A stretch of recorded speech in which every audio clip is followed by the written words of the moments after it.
Xin chào tất cả các bạn đã quay lại kênh Anh Min Audio.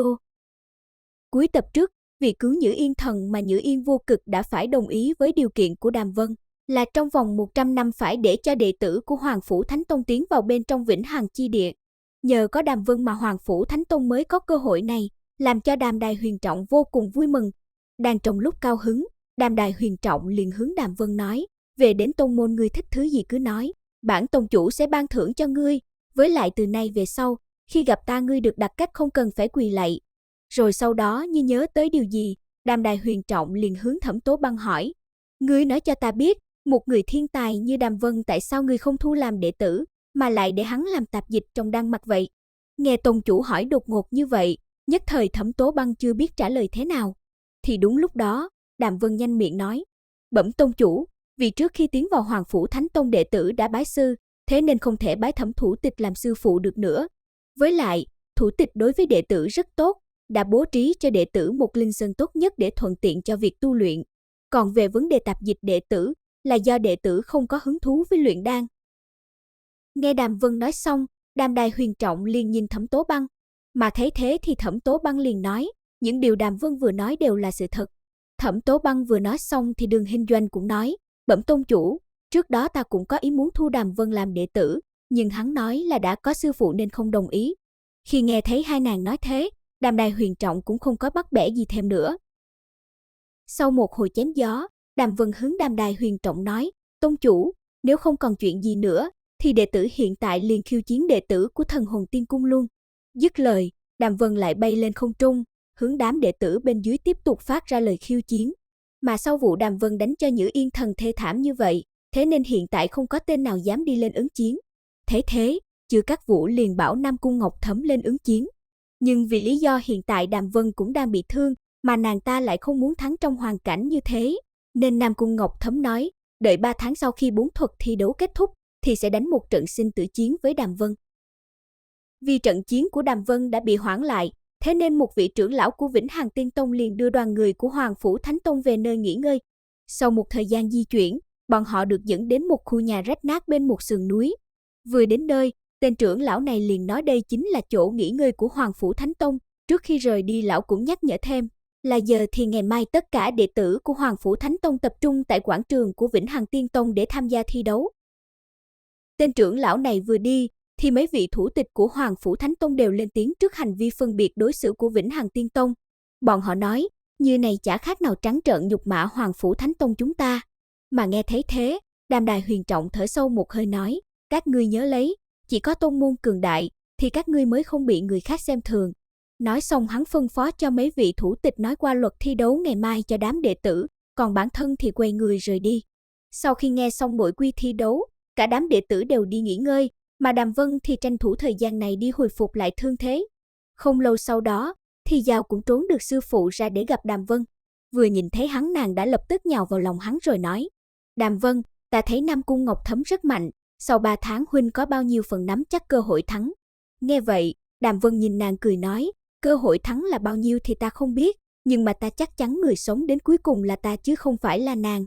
Đàm Vân vừa dứt lời, thì phía sau hắn lại có giọng nói khác vang lên, rất tốt, vậy bản thủ tịch chờ đợi biểu hiện của ngươi.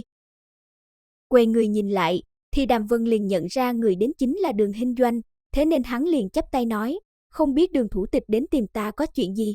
Đường Hinh Doanh nghe Đàm Vân nói thế thì liền nói, ta không phải đến tìm ngươi, mà là đến tìm nàng. Thì Giao thấy vậy cũng hơi ngạc nhiên, vì từ trước đến nay nàng không có quan hệ với Đan Mạch, không biết là vị thủ tịch này đến tìm mình là có chuyện gì. Thế nhưng sau vài lời ôn lại chuyện cũ, thì Giao liền nhận ra vị thủ tịch này chính là người đã cứu mình năm đó. Rồi ngay sau đó, nàng liền nhận Đường Hinh Doanh làm tỷ tỷ của mình. Mà Đàm Vân ở ngoài thấy thế thì cũng ngạc nhiên không thôi. Lúc này, Đường Hinh Doanh đang cao hứng vì nhận được muội muội, nên nàng liền quay sang Đàm Vân nói, muội muội ta sau này giao cho ngươi, nếu ngươi dám khi dễ nàng thì ta nhất định không tha cho ngươi. Mà Đàm Vân nghe vậy thì nghiêm túc nói, Đường thủ tịch yên tâm, ta sẽ dùng cả tính mạng mình để bảo vệ Thi Giao.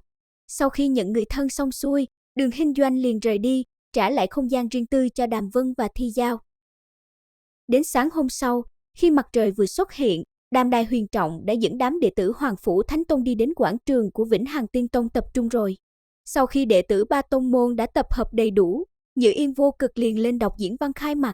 Nội dung chính của bản diễn văn chính là dựa vào kết quả thi đấu mà quyết định số lượng người được tiến vào trong Vĩnh Hằng Chi Địa. Hạng nhất sẽ có 3.000 tên đệ tử được tiến vào, hạng 2 sẽ là 2.000 đệ tử, còn hạng 3 là 1.000 đệ tử. Phần khai mạc xong xuôi, liền ngay sau đó là tiến vào thi đấu. Vòng đầu tiên chính là thi đấu giữa Đan Mạch đệ tử. Trong ván đầu tiên, mỗi tông môn chọn ra 50 người tiến lên thi đấu. Nội dung của ván này rất đơn giản, đó chính là ngửi mùi đoán đan. Rất nhanh sau đó, thì 150 người đã đứng ngay ngắn trên sân.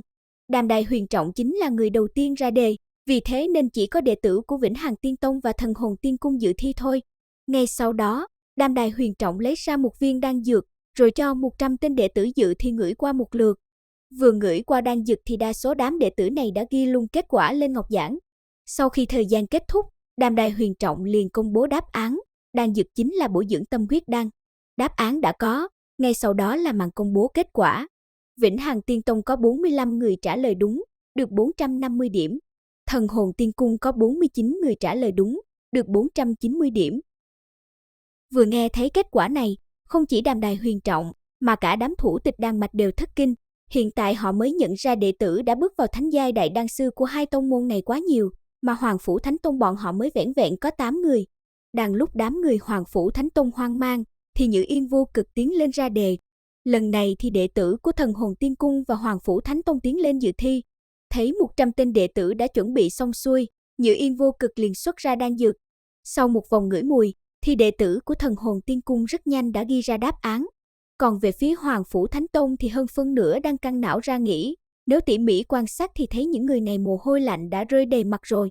Mà thấy cảnh này, Nhữ Yên vô cực hướng Đàm Đài Huyền Trọng cười đểu nói, xem ra đệ tử giữa hai tông vẫn có chênh lệch lớn a. Khi thời gian ghi kết quả đã hết, Chư Cát Vũ liền công bố đáp án là thị huyết đan, rồi ngay sau đó hắn đọc kết quả luôn. Vĩnh Hằng Tiên Tông có 48 người trả lời đúng, được 450 điểm, cộng với kết quả lần trước tổng được 930 điểm. Hoàng Phủ Thánh Tông có 12 người trả lời đúng, được 120 điểm. Vừa nghe được kết quả này, thì Đàm Đài Huyền Trọng cùng mấy vị thủ tịch đều mặt xám như tro, không nói được lời nào. Bọn họ cũng không ngờ tới rằng, mới chỉ là ván đầu thi đấu thôi, mà thực lực hai tông đã cách biệt lớn như vậy rồi. Liền sau đó, Nhữ Yên vô cực liền lên ra đề, lần này đệ tử của Thần Hồn Tiên Cung và Hoàng Phủ Thánh Tông lên thi đấu. Sau khi Nhữ Yên vô cực lấy ra đan dược xong, thì đám đệ tử của Thần Hồn Tiên Cung đa số đều đã viết ra đáp án. Còn về phần Hoàng Phủ Thánh Tông thì vẫn giống như trận trước, đa số đệ tử đều đứng như trời trồng, mồ hôi ứa ra đã ướt hết cả áo rồi. Sau một hồi thì Nhữ Yên vô cực cũng công bố đáp án, sau đó khi công bố kết quả thì hắn càng thêm phấn khích. Thần Hồn Tiên Cung 47 người trả lời đúng, được 470 điểm, tổng sau 2 lần thi được 960 điểm. Hoàng Phủ Thánh Tông có 13 người trả lời đúng, tổng điểm sau 2 lần là 250 điểm. Ván thứ nhất vừa xong, Nhữ Yên vô cực liền tuyên bố vào thi luôn ván thứ hai. Nội dung thi của ván thứ hai này là nhìn linh dược, sau đó đọc tên cùng phẩm giai của linh dược đó, trả lời đúng được 10 điểm, trả lời sai trừ 50 điểm. Trong ván thi này, mỗi tông cử ra một người lên thi, trong quá trình thi đấu cho phép đổi người. Quy chế thi vừa công bố xong, thì Vĩnh Hằng Tiên Tông liền cử ra Đỗ Lăng lên ứng chiến, Thần Hồn Tiên Cung thì cử ra Ân Thủy Linh. Về phía Hoàng Phủ Thánh Tông, sau một hồi cân nhắc, thì Thẩm Tố Băng liền để cho La Phiền lên ứng chiến. Để biết ván thi đấu sắp tới diễn ra kịch tính như thế nào, thì mọi người đón xem ở trong tập tiếp theo nha. Mọi người nhớ đăng ký kênh để nhận được thông báo khi mình ra tập mới nhé.